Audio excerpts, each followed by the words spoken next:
हो गया। Hello students, आज हम एक न्यूमेरिकल मेथड पे सेकंड क्लास है। कल हमने दो operator forward difference, backward difference और शिफ्ट ऑपरेटर के बारे में डिस्कशन किया था। कोई बात नहीं।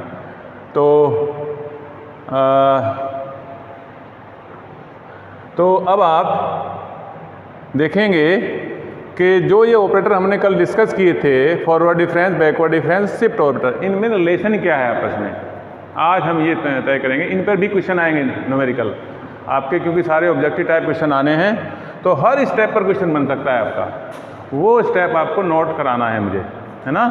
तो पहले आप हर एक स्टेप चेक कर लें और उस हर एक स्टेप पर आपका क्वेश्चन बन सकता है। पहले जैसे फॉर एग्जाम्पल हम आपको प्रूव करने वाले हैं कि ई जो है, ई इक्वल नहीं बोलेंगे, इसको इक्वलेंट बोलेंगे, क्योंकि इक्वल तो वैल्यू होती हैं, ये ऑपरेटर हैं तो इक्वलेंट बोलेंगे इनको।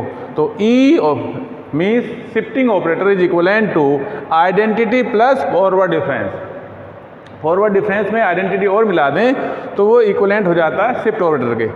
आई आइडेंटिटी, कभी कभी आई को 1 से भी आपको लिखा मिलेगा 1, तो 1 भी आप आइडेंटिटी ही समझना, क्योंकि 1 क्या होती है, मल्टीप्लिकेटिव आइडेंटिटी होती है, तो ये आइडेंटिटी का ही काम करेगा। आइडेंटिटी मीन्स जो जिस पर भी इसको अप्लाई करोगे वो ऐसा ही रह जाएगा, एज इट इज। तो यहाँ पर पहला ये है फॉर्म, दूसरा ये करना है, ये बैकवर्ड डिफरेंस है आई माइनस ई इनवर्स बैकवर्ड, क्योंकि आपको पता है बैकवर्ड डिफरेंस क्या होता है, अपनी पोजीशन से बैकवर्ड जाता है एक स्टेप, दैट्स वाई यहाँ ई इनवर्स आएगा, ये भी ध्यान रखने की बात है। फॉरवर्ड डिफरेंस एक स्टेप आगे जाता है, दैट्स वाई यहाँ शिफ्टिंग ई इनवर्स नहीं है, ई की पावर 1 मान सकते हो फॉरवर्ड। तो ये आप समझें। अब इसको प्रूफ करने के लिए इसकी दूसरी फॉर्म, पहले फार्मूले की दूसरी फॉर्म दोनों ये भी हो सकती हैं, ये भी और ये भी। ये बड़े आसान है, एक बार आप इसको एक साइड रखो, इसको उधर ले आओ तो ये बन जाएगा, एक बार आप ई की साइड में फॉरवर्ड डिफरेंस को ले आओ तो ये बन जाएगा। तो ये आप देख सकते हो, इक्वल साइड के इधर उधर आप शिफ्ट कर सकते हो, प्लस माइनस साइन आपके प्लस होगा तो माइनस हो जाएगा, उधर जा करके माइनस होगा तो प्लस हो जाएगा। डन, ये आप जानते हो बेसिक सी बात। ओके, तो प्रूफ देखते हैं जिसका। सबसे पहले हमने देखा वी नो दैट जो इसमें फॉरवर्ड डिफरेंस यूज हुआ है, forward difference on F X is equal to, बड़ी सिंपल सी डेफिनेशन हमने डिस्कस की थी आपसे कि फॉरवर्ड डिफरेंस क्या होता है, जिस पर भी अप्लाई होता है उसको एक स्टेप आगे करेगा और वो खुद वाला रेफरेंस स्टेप जिसको बोलते हैं वो लेस हो जाएगा। आगे जाने का मतलब हम बढ़ रहे हैं आगे, तो डिफरेंस का मतलब है बड़ी ही वैल्यू से छोटी वैल्यू लेस होना। तो ये हो गया। इसको आप एफ एक्स प्लस एच को क्या बोल दो, शिफ्ट, समझ रहे हो। एच का मतलब एक स्टेप आगे शिफ्ट हो रखा है तो ई एफ एक्स लिख सकते हो। एफ एक्स, ध्यान रहे इधर भी एफ एक्स और राइट हैंड साइड में भी जितनी टर्म है उसको भी एफ एक्स में ही कन्वर्ट करना है, ताकि एफ एक्स कॉमन आ जाए। डन। तो ये एफ एक्स आप कॉमन ले लें यहाँ पर, तो ई माइनस आई, दोनों तरफ से एफ एक्स रिमूव कर दें, तो ये forward difference is equal to equivalent to E minus I, और इसको ये भी लिख सकते हैं, ई को इधर रखें, फॉरवर्ड प्लस आई, ये दोनों आप। तो इस पर ऑब्जेक्टिव क्वेश्चन बन सकता है कि what is the value of E minus आई।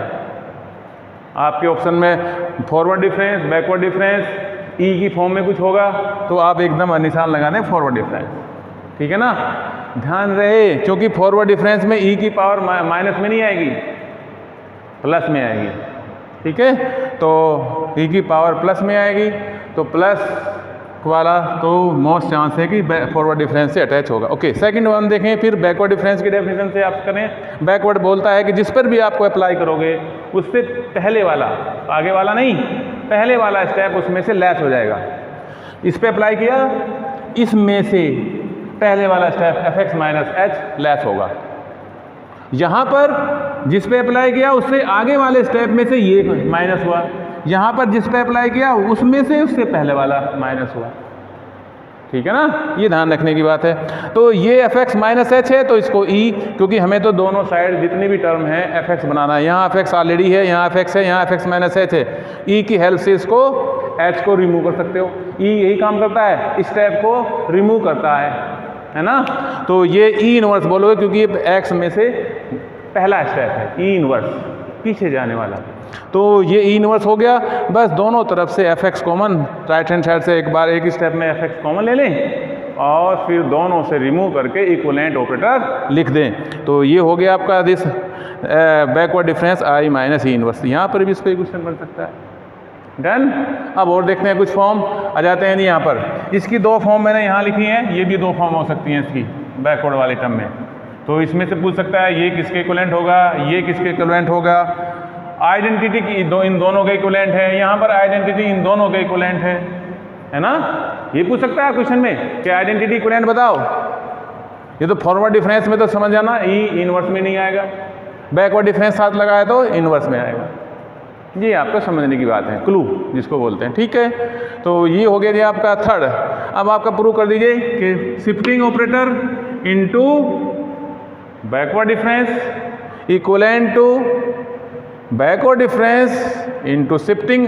ये दोनों फॉर्म तो कम्यूटेटिव कह सकते हो कि पहले शिफ्टिंग लिखा देन बैकवर्ड, यहाँ पहले बैकवर्ड लिखा देन शिफ्टिंग। कम्यूटेट करना, आगे पीछे रख करके इक्विवेलेंट करना, इक्वल टू दिस। तो इसमें हम फर्स्ट टर्म भी ये पहले वाला इसके इक्वल दिखाएंगे, दूसरे वाला तीसरे के इक्वल दिखाएंगे। ले लो जी लेफ्ट हैंड साइड, ये एफ एक्स पे अप्लाई कर लो। पहले एफ एक्स के पास जो भी है उसे आप बाय डेफिनेशन रिमूव कर लो। यहाँ बैकवर्ड ऑपरेटर की डेफिनेशन होती है, जिस पे भी अप्लाई होता है उसमें से उससे पहला लेस हो जाएगा स्टेप। तो बैकवर्ड डिफरेंस अपना काम कर गया। ये एफ एक्स माइनस एच हो गया। ये ई दोनों पे कर दीजिए, E F X minus H, ये E F X plus H minus F x.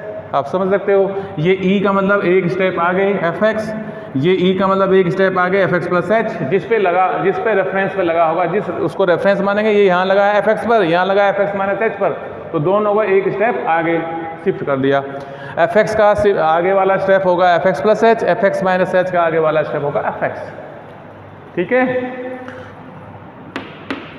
ये डेफिनेशन बाय डेफिनेशन आप देख सकते हो फॉरवर्ड डिफरेंस एफ एक्स है।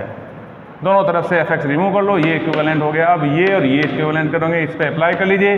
पहले शिफ्टिंग ऑपरेटर लगाया, फिर बैकवर्ड ऑपरेटर। ये अब रेफरेंस पॉइंट है एफ एक्स प्लस एच, तो बैकवर्ड क्या करता है, उसमें से उससे पहला सबट्रैक्ट करेगा। तो एफ एक्स प्लस एच में से उससे पहला एफ एक्स लेस हो गया, दोनों तरफ एफ एक्स आ गए, दोनों एफ एक्स रिमूव कर लीजिए। ये इक्विवेलेंट टू इसके हो गया।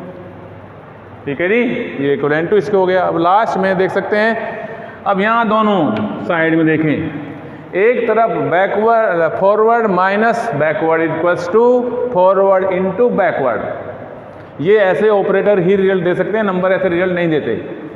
ठीक है ना, तो दैट्स वाई यहाँ पर आपका इक्विवेलेंट वर्ड आएगा। जैसे ही किसी फंक्शन पे अप्लाई करोगे तो तब इसको हम इक्वल वैल्यू आप कह सकते हो, इक्वल साइन आएगा। तो बस इसमें से ये साइड उठा लो मल्टीप्लाई वाली। ये आपका सबसे पहले जो आपका फंक्शन के पास वाला ऑपरेटर है उसको रिमूव करो। डेफिनेशन ऑफ बैकवर्ड डिफरेंस यहाँ पर किस पे लगा है, ये एफ एक्स पर। एफ एक्स में से उससे पहला लेस होगा एफ एक्स माइनस एच, ये दोनों पर आ जाएगा। Forward difference F x, forward difference F X minus H, ये आ जाएगा। तो इसे एक स्टेप आगे माइनस एफ एक्स माइनस ये एक स्टेप आगे माइनस खुद, ये हो जाएगा। अब देख सकते हैं आप, ये बाय डेफिनेशन ये होता है फॉरवर्ड डिफरेंस एफ एक्स, और ये बाय डेफिनेशन हो गया backward difference on F x. F x last में दोनों साइड में एफ एक्स ही लाना है। ये ध्यान, ये गौर करने वाली बात है, यही मेन पॉइंट है पूरे डेरिवेशन में। सभी में कॉमन पॉइंट होगा कि एफ एक्स प्लस एच है तो ई की हेल्प से एफ एक्स में ले आएंगे, और जहाँ पर भी एफ एक्स माइनस है, अगर डिफरेंस है दो फंक्शन का तो वहाँ बैकवर्ड या फॉरवर्ड की डिफरेंस से उसको एफ एक्स पे ले आएंगे। यहाँ पर एफ एक्स माइनस ये है, यहाँ पर F X plus H minus है, तो इसमें से खुद एफ एक्स घट रहा है एफ एक्स, क्योंकि एफ एक्स लाना है तो फॉरवर्ड का साइन लेंगे, और एफ एक्स में से कुछ घट रहा है उससे पहले वाला, तो बैकवर्ड डिफरेंस एफ एक्स पे आ जाएगा। ये आ गया जी, दोनों से कॉमन ले लीजिए एफ एक्स, दोनों तरफ से रिमूव कर दीजिए। रिमूव करते ही आपका ये आ गया।